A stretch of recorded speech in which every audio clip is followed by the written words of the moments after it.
Hola amigos, bienvenidos a Palabra que da vida. El tema de hoy, en este 13º domingo del tiempo ordinario, es posiblemente uno de los más difíciles de entender y también de los más importantes cuando se entiende bien. San Mateo, en su capítulo 10, nos refleja las siguientes palabras de Jesús. El que quiere a su padre o a su madre más que a mí, no es digno de mí. Y el que quiere a su hijo o a su hija más que a mí, no es digno de mí. Bueno, parece que es una afirmación muy radical de Cristo. En realidad es la vieja afirmación contenida en el primer mandamiento de la ley de Dios de la época de Moisés. Amarás a Dios sobre todas las cosas.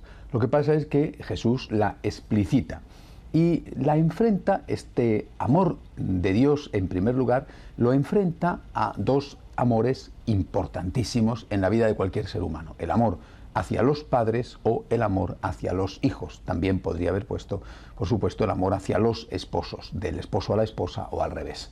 ¿Qué es lo que significa? En primer lugar, lo más importante es que es una demostración de la conciencia que tenía Jesús de que Él era Dios.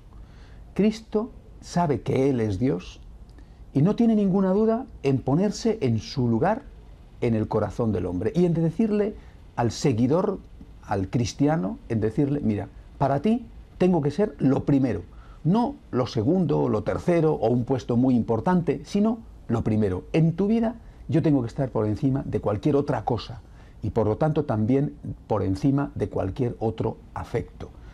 Antes Dios que cualquier otro sentimiento, por bueno, legítimo y noble que sea. Antes Dios que la familia, antes Dios que la patria, antes Dios que el legítimo derecho a progresar en la vida, que el legítimo derecho a tener unas ambiciones positivas y no insanas. Lo primero, Dios.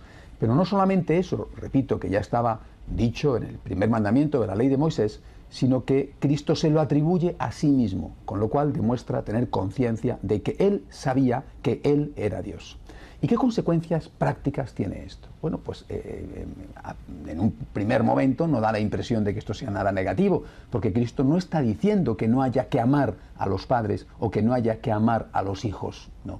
Está diciendo que primero Dios y que después lo demás. Es decir, que cuando no hay ningún enfrentamiento entre ambos amores no hay ningún problema. Pero en el caso de que hubiera algún enfrentamiento, primero Dios. ¿Cuántas veces en la vida familiar pues te encuentras, sobre todo entre los esposos, a veces con los hijos, bueno, entre los esposos, te encuentras con personas que le dicen al sacerdote, es que mi marido no me permite que vaya a misa, o mi mujer, es menos frecuente, no quiere que vaya tanto a la iglesia, es que no me dejan ir. Bueno, primero Dios, tú tienes que mantener la unidad de tu familia, pero no a costa de cualquier cosa. La unidad, lo hemos visto, lo veremos, es un valor importantísimo, pero no a costa de lo que es esencial. Primero, Dios. Por otro lado, muchas veces, o algunas veces al menos, te encuentras con personas que pretenden justificar determinadas malas acciones diciendo que lo hacen por su familia.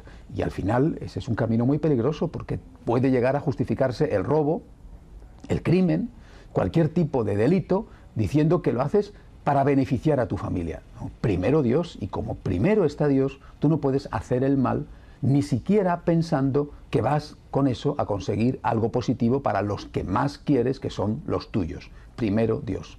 Por lo tanto, si primero está Dios antes que cualquier otro afecto, hagamos que esos otros afectos legítimos puedan estar en sintonía con el afecto, con el cariño, con el deber de adoración que tenemos para con Dios. Hasta la semana que viene, si Dios quiere.